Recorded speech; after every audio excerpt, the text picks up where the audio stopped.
Pancasila dan pengaktualisasian nilai-nilai yang terkandung sebagai paradigma berpikir, bersikap, dan berperilaku di masyarakat. Saya Eva Berliana Lailatul Masrifa, NPM 091. Saya Aurasita Mutari Bening, NPM 092. Saya Sabila Tasya Putri, NPM 093. Saya Anggun Muhammad Dani, NPM 094. Saya Nadifa Afiaziza, NPM 095. Di sini saya akan menjelaskan hakikat nilai-nilai Pancasila. Sila pertama yaitu sila Pancasila ketuhanan yang Maha Esa. Ketuhanan berasal dari kata Tuhan. Ialah pencipta segala yang ada dan semua makhluk. Yang Maha Esa berarti yang Maha Tunggal, tiada sekutu. Esa dalam zatnya, Esa dalam sifatnya, Esa dalam perbuatannya, dan artinya bahwa zat Tuhan tidak terdiri dari zat-zat yang banyak lalu menjadi satu, bahwa sifat Tuhan adalah sempurna, bahwa perbuatan luhur tidak dapat disamai oleh siapapun. Yang kedua, sila kemanusiaan yang adil dan beradab. Kemanusiaan berasal dari kata manusia, yaitu makhluk berbudi yang mempunyai potensi karsa dan cipta. Karena potensi inilah manusia menduduki martabat yang dengan akal budinya manusia menjadi berkebudayaan. Dengan budi nuraninya manusia menyadari nilai-nilai dan norma-norma. Adil mengandung arti bahwa suatu keputusan dan tindakan didasarkan atas norma-norma yang objektif, tidak objektif apabila sewenang-wenang. Yang ketiga, sila persatuan Indonesia. Persatuan berasal dari kata satu yang berarti tidak terpecah belah. Persatuan berarti bersatunya bermacam corak dan beraneka ragam menjadi satu kedaulatan. Indonesia mengandung dua makna, yaitu makna geografis dan makna bangsa dalam arti politis. Jadi, persatuan Indonesia adalah persatuan bangsa yang mendiami wilayah Indonesia. Bangsa yang mendiami wilayah Indonesia bersatu karena didorong untuk mencapai kehidupan yang bebas dalam wadah negara yang merdeka dan berdaulat. Persatuan Indonesia merupakan faktor yang dinamis dalam kehidupan bangsa Indonesia, bertujuan memajukan kesejahteraan umat dan mencerdaskan kehidupan bangsa serta mewujudkan perdamaian dunia yang abadi. Di sini saya ingin melanjutkan penjelasan dari Eva. Di sini sila keempat yaitu kerakyatan yang dipimpin oleh hikmat kebijaksanaan dalam permusyawaratan dan perwakilan. Kerakyatan berasal dari kata rakyat yang berarti sekelompok manusia di dalam suatu wilayah tertentu. Kerakyatan dalam hubungan dengan sila keempat bahwa kekuasaan tertinggi berada di tangan rakyat. Hikmat kebijaksanaan berarti penggunaan pikiran atau rasio yang sehat dengan selalu mempertimbangkan persatuan dan kesatuan bangsa, kepentingan rakyat, dan dilaksanakan dengan sadar, jujur, dan bertanggung jawab. Permusyawaratan adalah suatu tata cara khas pribadi bangsa Indonesia untuk merumuskan dan memutuskan sesuatu hal yang berdasarkan pada kehendak rakyat untuk mencapai suatu keputusan berdasarkan kebulatan pendapat atau mufakat. Perwakilan dalam suatu sistem dalam arti tata cara atau prosedural mengusahakan turut sertanya rakyat mengambil bagian dalam kehidupan bernegara melalui badan-badan perwakilan. Yang kelima yaitu sila kelima, keadilan sosial bagi seluruh rakyat Indonesia, yang mana keadilan sosial berarti keadilan yang berlaku dalam masyarakat di segala bidang kehidupan baik materi maupun spiritual. Seluruh rakyat Indonesia berarti setiap orang yang menjadi rakyat Indonesia, baik yang berdiam di wilayah kekuasaan Republik Indonesia maupun warga negara Indonesia yang berada di luar negeri.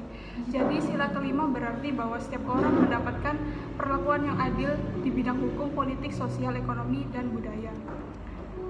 Selanjutnya yaitu pengaktualisasian nilai-nilai yang terkandung sebagai paradigma berpikir, bersikap, berperilaku di masyarakat. Aktualisasi Pancasila bisa dilakukan secara objektif dan subjektif. Aktualisasi Pancasila secara objektif dimaksudkan sebagai bentuk penjabaran nilai-nilai Pancasila secara nyata dalam bentuk norma-norma pada setiap aspek penyelenggaraan negara, baik di bidang legislatif, eksekutif, dan yudikatif maupun semua bidang kenegaraan yang lain.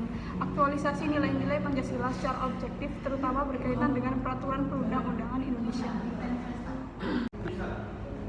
sini saya akan melanjutkan penjelasan dari Aura tentang aktualisasi Pancasila.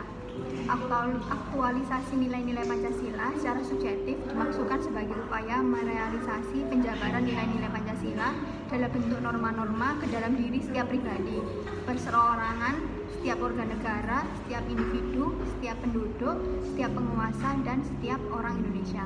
Aktualisasi nilai-nilai Pancasila secara subjektif dapat tercapai bila nilai-nilai tetap melekat dalam hati sanubari bangsa Indonesia. Di dalam mengaktualisasikan nilai-nilai Pancasila, sangat mungkin ditemukan adanya masalah yang berkaitan dengan hidup kemasyarakatan, kebangsaan, dan kenegaraan. Untuk itu, solusi terbaik untuk mengatasi persoalan kebangsaan adalah dengan kembali pada nilai-nilai Pancasila. Beberapa cara yang dapat dijadikan alternatif untuk kembali dan melakukan aktualisasi nilai-nilai Pancasila saat ini adalah sebagai berikut. Yang pertama, membumikan Pancasila dalam kehidupan bermasyarakat, berbangsa, dan bernegara secara terus-menerus dan aktual.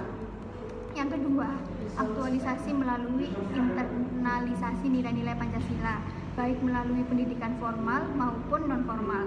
Pada tataran pendidikan formal, perlu revitalisasi mata pelajaran pendidikan kewarganegaraan atau PKN di sekolah.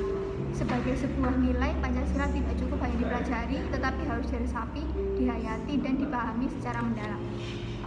Selanjutnya, yang ketiga, aktualisasi melalui keteladanan para pemimpin, baik pemimpin formal atau pejabat negara maupun informal atau tokoh masyarakat, dengan keteladanan yang dijiwai nilai-nilai Pancasila. Diharapkan masyarakat luas akan mengikuti. Pendidikan adalah pemimpin pendidikan yang dalam konteks pembelajaran di sekolah adalah para guru, sedangkan dalam konteks pendidikan informal adalah orang tua, dan dalam konteks pendidikan non formal adalah tokoh masyarakat. Melalui proses sosialisasi, para peserta didik akan belajar tentang sikap dan perilaku yang relevan dengan lingkungan sosial budaya dari orang tua, guru, teman sebaya, dan tokoh masyarakat. Pancasila sebagai karya bangsa Indonesia merupakan kulminasi ciri khas, identitas, jati diri, dan karakter bangsa yang dapat membedakan dengan bangsa lain, sehingga menjadi tugas seluruh anak bangsa untuk mengkaji dan mengimplementasikan dalam kehidupan sehari-hari. Oleh karena itu, Pancasila perlu dimantapkan kedudukan dan fungsinya yang utama, yaitu sebagai dasar negara Republik Indonesia dan sebagai pandangan hidup bangsa Indonesia. Giliran berikutnya, nilai-nilai Pancasila harus dipahami dan diimplementasikan dalam kehidupan sehari-hari, sehingga dapat menjadi acuan proses pembangunan karakter bangsa, yaitu karakter mulia berbasis nilai-nilai Pancasila, baik dalam makna nilai dasar maupun nilai instrumental. Sebagai nilai dasar kelima, sila Pancasila terkandung dalam cita-cita, tujuan, serta nilai-nilai yang baik dan benar. Sebagai nilai instrumental, berarti Pancasila merupakan arahan, kebijakan, dan strategi yang menginspirasi aspirasi masyarakat dan peraturan perundangan. Dengan demikian, kelima sila Pancasila menjadi paradigma atau cara pandang yang menjadi pedoman bersikap dan berperilaku, acuan berinteraksi dengan orang lain, acuan menilai suatu tindakan baik atau buruk, sebagai filter terhadap nilai-nilai negatif, dan sebagai dasar bagi penertiban kehidupan sosial.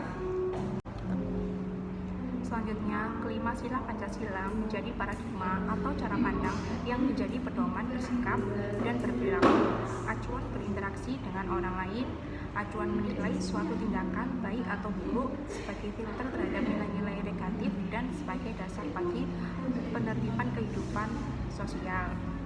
Yang pertama, sila ketuhanan yang Maha Esa. Menempatkan sila ketuhanan yang Maha Esa sebagai paradigma pembangunan karakter bangsa mengandung makna bahwa berkarakter mulia yang hendak diwujudkan harus sesuai dengan makna inti sila ketuhanan yang Maha Esa, bahwa negara Indonesia adalah sebagai pengejawantahan tujuan kodrat manusia sebagai makhluk Tuhan yang Maha Esa. Oleh karena itu, pembangunan karakter bangsa yang berketuhanan yang Maha Esa perlu mengarah kepada hal-hal sebagai berikut. Yang pertama, pengakuan adanya causa prima atau sebab pertama, yaitu Tuhan yang Maha Esa. Yang kedua, menjamin penduduk untuk memeluk agama masing-masing dan beribadah menurut agamanya. Lalu ateisme dilarang di Indonesia. Lalu keharmonisan dan kerukunan antar umat beragama. Yang kedua, sila kemanusiaan yang adil dan beradab.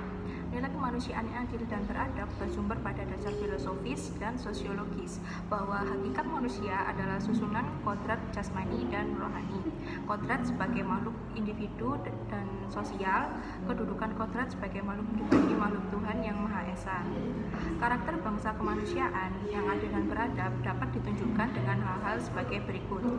Yang pertama, menjunjung tinggi harkat dan martabat manusia sebagai makhluk yang beradab, berkebudayaan, bermoral, dan beragama. Yang kedua, menempatkan manusia sesuai dengan hakikatnya sebagai makhluk Tuhan yang harus saling menghargai, tolong-menolong, dan bekerja sama. Selanjutnya adalah Sila Persatuan Indonesia. Dalam Sila Persatuan Indonesia terkandung makna bahwa negara merupakan persekutuan hidup bersama di antara elemen-elemen yang membentuk negara yang berupa suku, ras, kelompok, golongan maupun agama. Konsekuensinya, negara menjamin persatuan meskipun elemen-elemen tersebut berbeda-beda, tetapi tetap satu sebagai bangsa Indonesia. Pembangunan karakter bangsa berpersatuan Indonesia mengarah kepada A. Negara melindungi segenap warganya dan seluruh tumpah darahnya. Yang B. Nasionalisme yang tangguh ditandai komitmen cinta bangsa dan tanah air. C. Menggalang persatuan dan kesatuan bangsa. D. Menghilangkan penonjolan kekuatan atau kekuasaan. Dan E. Menumbuhkan rasa senasib dan sepenanggungan. Selanjutnya yaitu kerakyatan yang dipimpin oleh hikmat kebijaksanaan dalam permusyawaratan dan perwakilan. Nilai filosofis yang terkandung dalam sila kerakyatan yang dipimpin oleh hikmat kebijaksanaan dalam permusyawaratan atau perwakilan bahwa rakyat adalah sekelompok manusia sebagai makhluk Tuhan yang Maha Esa yang bersatu, yang bertujuan mewujudkan harkat dan martabat manusia dalam suatu wilayah negara. Pembangunan karakter bangsa yang mengacu pada sila ini adalah mewujudkan bangsa Indonesia berkarakter dengan dicirikan ada 5, yaitu yang pertama, menghargai adanya kebebasan dan tanggung jawab. Yang kedua, menjunjung tinggi musyawarah sebagai moral kemanusiaan yang beradab. Yang ketiga, menjunjung tinggi nilai demokrasi, konstitusi, kedaulatan negara, keterbukaan, dan keadilan. Lalu yang keempat adalah mengakui adanya persamaan hak yang melekat pada semua individu. Selanjutnya, sila kelima, keadilan sosial bagi seluruh rakyat Indonesia. Pada sila kelima ini terkandung nilai keadilan yang harus terwujud dalam kehidupan sosial atau kehidupan bersama. Hakikat keadilan sosial adalah keadilan dalam hubungan manusia dengan dirinya sendiri, dengan manusia lain, masyarakat, bangsa, dan negara, serta dengan Tuhannya. Pembangunan karakter yang bertujuan untuk membentuk bangsa yang berkeadilan sosial mencakup hal-hal sebagai berikut. Yang pertama, kemakmuran merata bagi seluruh rakyat. Lalu, seluruh kekayaan alam dipergunakan bagi kesejahteraan rakyat. Yang ketiga, keadilan yang didasarkan atas keseimbangan hak dan kewajiban serta menciptakan ketertiban hidup bersama. Sekian dari kelompok kami. Maaf bila ada kesalahan kata. Wassalamualaikum warahmatullahi wabarakatuh.